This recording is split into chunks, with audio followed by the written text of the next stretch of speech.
Now, General Mkhwanazi did say ukuthi there are some members of parliament who are involved in corruption. And bakhona bebabambeka bathi sifuna ubufakazi ayikho lento ayikhulumayo.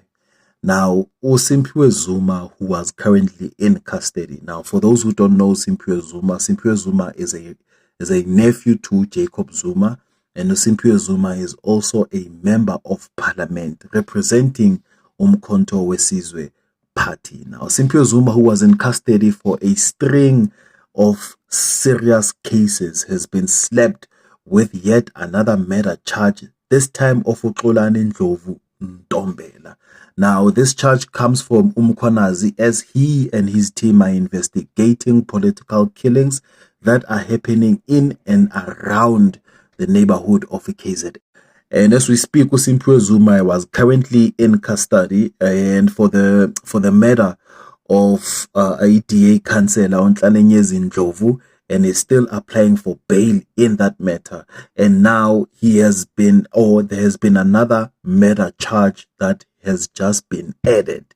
This is a third murder charge. So when Simphiwe Zuma was in jail for the murder of Ndlovu, he was out on bail after being charged with murdering Induna Qalogunyo Zuma, who was gunned down at his home in Mpendle by January 2023.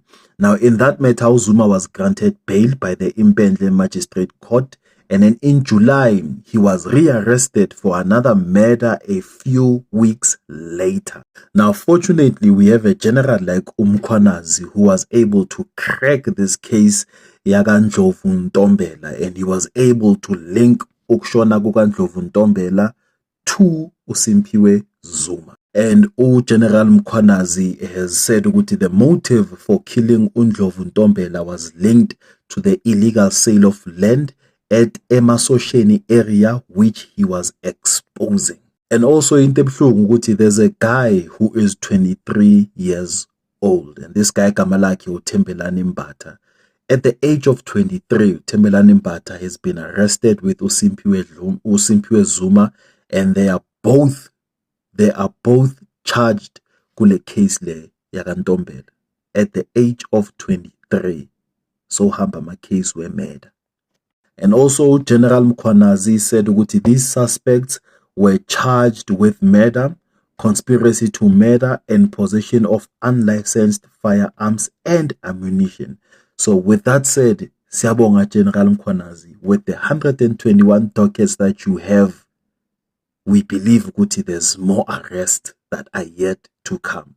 And Ogamanje, you've shown us, you've proven to us that you were not lying when you said that members of parliament are involved in this corruption.